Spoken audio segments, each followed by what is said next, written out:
Hi, I'm Daniel. I never thought I'd share this story with anyone, but I need to get it off my chest. What happened to me is something I still struggle to wrap my head around. This is the story of my family, or at least the people who were supposed to be my family. It's about betrayal, cruelty, and a fight for justice. So, here goes.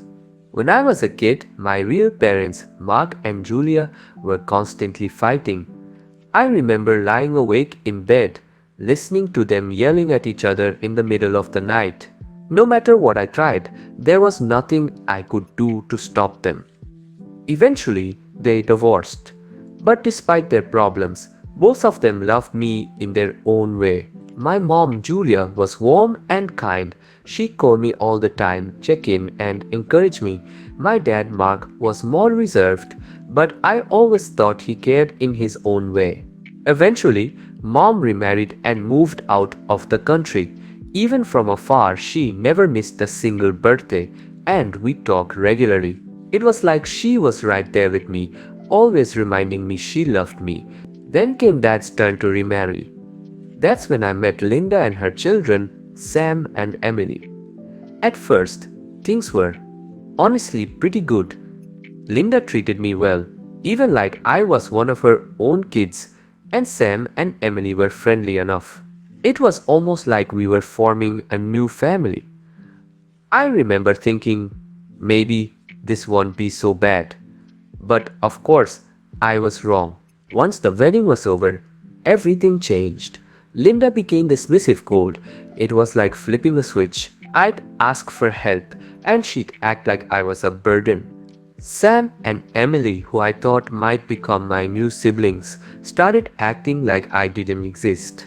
Or worse, they'd go out of their way to make me miserable.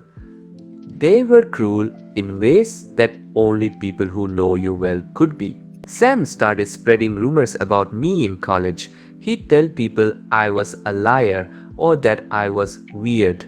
Emily would sabotage my projects, messing with files on my computer or taking my work before I could turn it in. Every time I thought I was getting ahead, they'd pull me right back down. I confided in my mom, Julia, and she tried her best to help from afar. She even called my dad, trying to talk sense into him. But Linda had already started turning him against me, feeding him stories about me being lazy, irresponsible, or even disrespectful. Slowly, my dad began looking at me, treating me more like a stranger than a son. One day, Dad gathered us all in the living room. He announced that he was drafting a will, saying he wanted everything in order so his company, which he'd worked so hard to build, would go to us, his kids.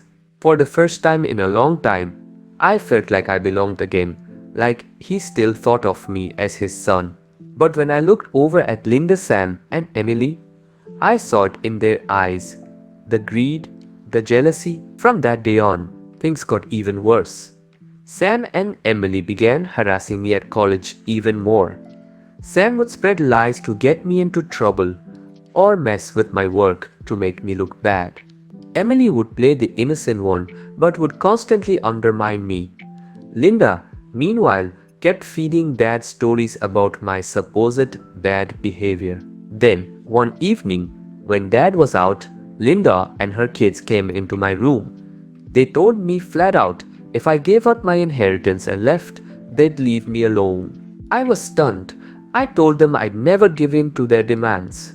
The refusal angered them, and then the shouting match began. We were calling names to each other, and it just felt like there was a competition where whoever screams louder is the winner. Suddenly Sam punched me, and without any hesitation, I punched him and threw him to the ground, and we started fighting like children. My stepmom and Emily were shouting and were trying to separate us.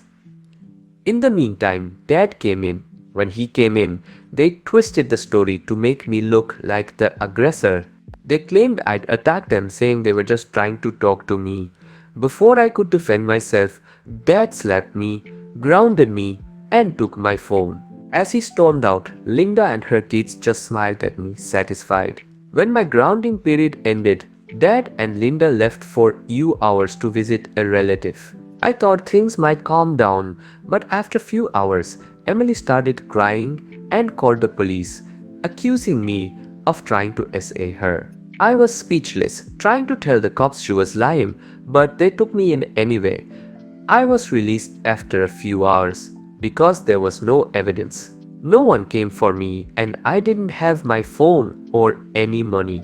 So I walked home, exhausted, only to be met by my dad's rage. He didn't even give me a chance to explain. He punched me in the face, yelling that I was a disgrace. Sam joined in, beating me until I could barely stand. They threw my things onto the street, and just as I looked up, I saw Linda, Sam, and Emily smirking. I woke up in a hospital bed with my mom Julia by my side. She was crying, but she told me that my dad had disowned me, cut me out of the will. I wasn't surprised. I'd known for a long time. I'd lost him to Linda and her lies. I moved on. I finished college, got a good job, and started building a life for myself. I never thought I'd hear from my dad again, but one day I got a call from an unknown number. I answered, and to my shock, it was him. My dad was crying. He told me that he'd come home early one day and overheard Linda, Sam, and Emily laughing about everything they'd done to me. The lies, the rumors, framing me for SA.